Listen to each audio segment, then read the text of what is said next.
یہ جو اب 28 فروری سے شروع ہوئی یونائٹڈ اسٹیٹس اور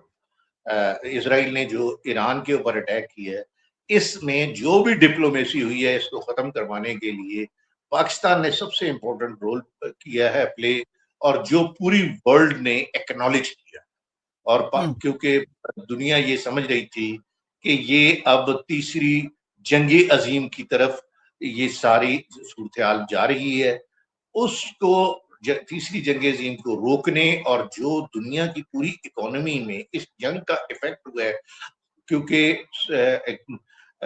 اس خلیج سے 20 سے 25% ورلڈ کا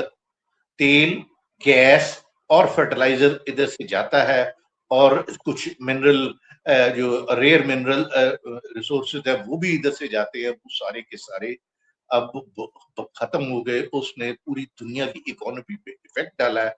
اور وہ جو لوگ ہیں وہ اب سارے پاکستان کی طرف دیکھ رہے ہیں کہ پاکستان، کیونکہ پاکستان کے اس وقت امریکہ، رشیا، چائنا اور ایران کے ساتھ سب سے اچھے تعلقات ہیں، تو اب پاکستان کو کہا گیا ہے کہ وہ ان کے درمیان ثالثی کروائے، میڈیشن کروائے، اور اس میڈیشن کی جو صورت میں ہی یہ اپریل کی 6 تاریخ کو یہ جنگ بند ہوئی، اس پہ لوگوں نے سانس لیا، اور اب لوگوں کے کافی چیزیں، لوگوں کو پوری دنیا سے پاکستان کے لیڈرشپ کو پیغامات آئے ہیں اور ٹیلی فون آئے ہیں کہ آپ اس کوشش کو جاری رکھیں، ہم آپ کے ساتھ ہیں، اور اس جنگ کو جلدی سے جلدی ان میں ختم کروائیں۔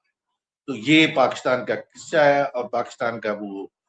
رول ہے جس کی وجہ سے پاکستان کا امیج اور اس کا پروفائل انٹرنیشنلی بہت بڑھ گیا۔